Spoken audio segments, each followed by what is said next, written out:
Ar žinojote, kad jums tereikia 4 minučių, kad palengvintumėte šį nugaros skausmą, šį stuburo skausmą, kurį jaučiate dabar? Nugaros skausmas turi daug priežasčių. Dažniausiai jis susijęs su raumenų disbalansu.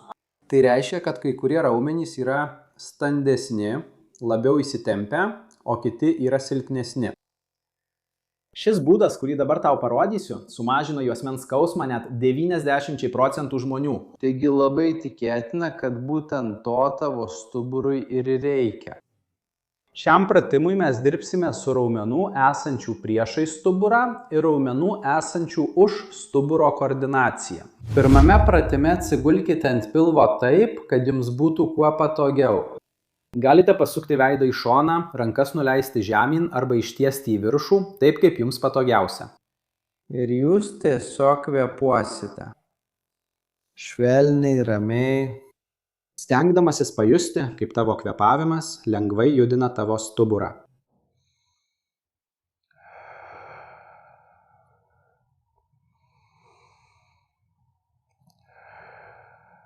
O antras pratimas, liksi šioje padėtyje, štai taip.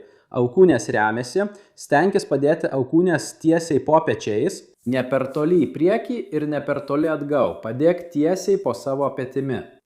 Žiūrėk į priekį ir palaikyk šią padėtį 2 minutes.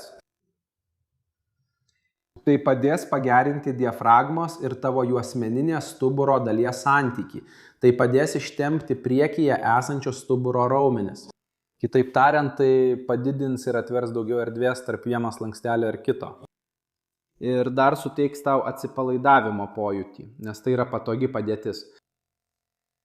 Kai būsi šioje padėtyje, idealiausia būtų, kad jaustum, kaip skausmas, kuris yra kojoje ar sėdmens srityje, artėja prie stuburo. Arba jis po truputį mažės per šias 2 minutes. Jeigu skausmas pradeda tolti nuo stuburo ir leidžiasi į koją, tu nutrauki pratimą. Sutarta? Šie 2 pratimai yra daugiau nei pakankami tavo skausmui palengvinti. Bet jei dar nepaspaudėjai patinka, dabar jau paspausi. Parodysiu pratimą, kurį gali atlikti, kai skausmas sumažės ir liks tik paskutiniai 10% skausmo. Parodysiu būdą, kaip pasiekti 100% pasveikimą. Ir būdas visiškai pašalinti šį skausmą dabar. Prisimink, kad šis pratimas yra pažengusiesiems. Todėl turi būti jau praėjęs ūmiausią, intensyviausią skausmo fazę, kad galėtum pabandyti atlikti šį pratimą. Jau turbūt pastebėjai, kad mes po truputį didiname stuburo tiesimą. Taigi dabar paskutinėme etape mes suteiksime stuburui maksimalų tiesimą. Taigi ten, kur buvo tavo alkūnė, padėk rankas, stenkitės kuo labiau atpalaiduoti stuburą ir naudoti jėgą tik rankomis. Ir tu tempi. Ištiesk rankas tiek, kiek gali ir grįžk atgal. Atlik šį judesį 10 kartų, eik kiek gali toliau ir grįžk atgal. Kiekvieną kartą, kai pakyli, pabandyk pakilti truputį aukščiau ir grįžk atgal. Atlikdamas tai 10 kartų pasakysi, kad šis skausmas atliekant pratimą po truputį mažės, kol visiškai išnyks. Jei norite daugiau vaizdo įrašų apie stuburą ir kaip palengvinti šiuos skausmus, paliksiu čia kortelėje grojaraštį apie nugaros skausmą. Dabar pasijuoksite, pasilinksminsite su filmavimo klaidomis. Aš atsisveikinu, didelis apkabinimas ir iki kito karto.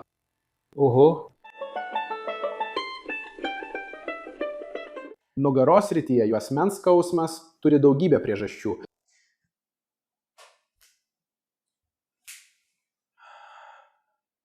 Ir užtrunka su magija. Tai nuostabu. Ne, aš noriu dar šiek tiek pakalbėti, jūsų kanalo pavadinimas, aš pagalvojau. Aš noriu dar šiek tiek pakalbėti. Aš esu kanalo savininkas. Daug.